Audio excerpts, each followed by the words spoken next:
Research clearly establishes a link between neglected and abused children, that they are more likely to be involved in delinquent behaviors. Neglect and abuse may have a negative impact on the emotional development of a child. It can lead to truancy and disruptive behavior in school or running away from home, or may generate so much pain that alcohol and drugs are sometimes used as a needed escape. Neglect or abuse can cause so much anger that abused youngsters later commit aggressive acts against others.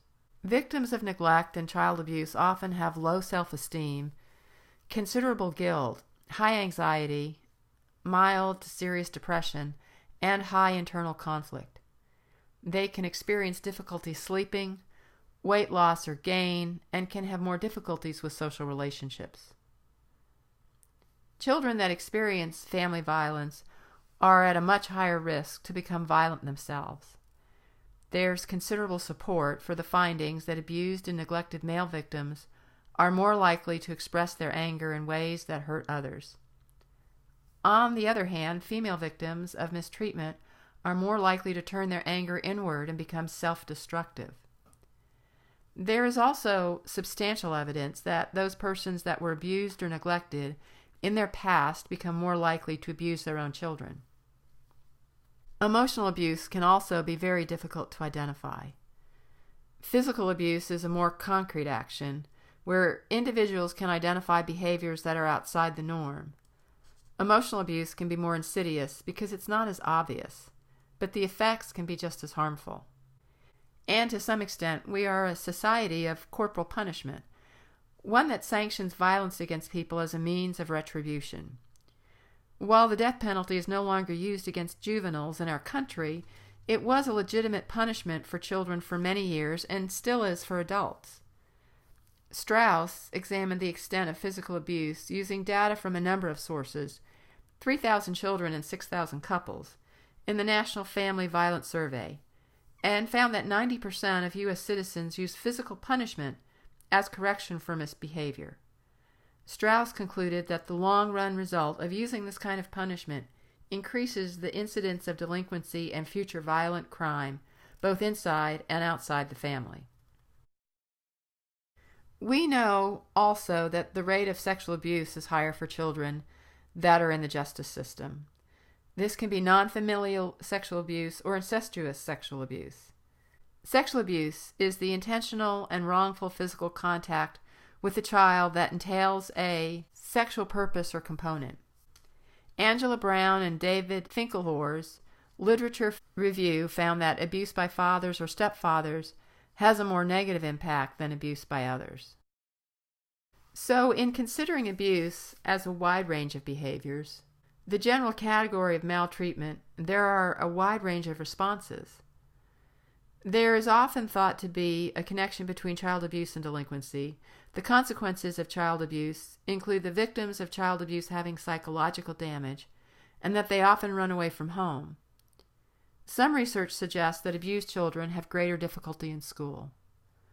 Many abused children turn to drug and alcohol abuse, and the evidence exists that sexual abuse victims themselves may become involved in deviant sexual behavior.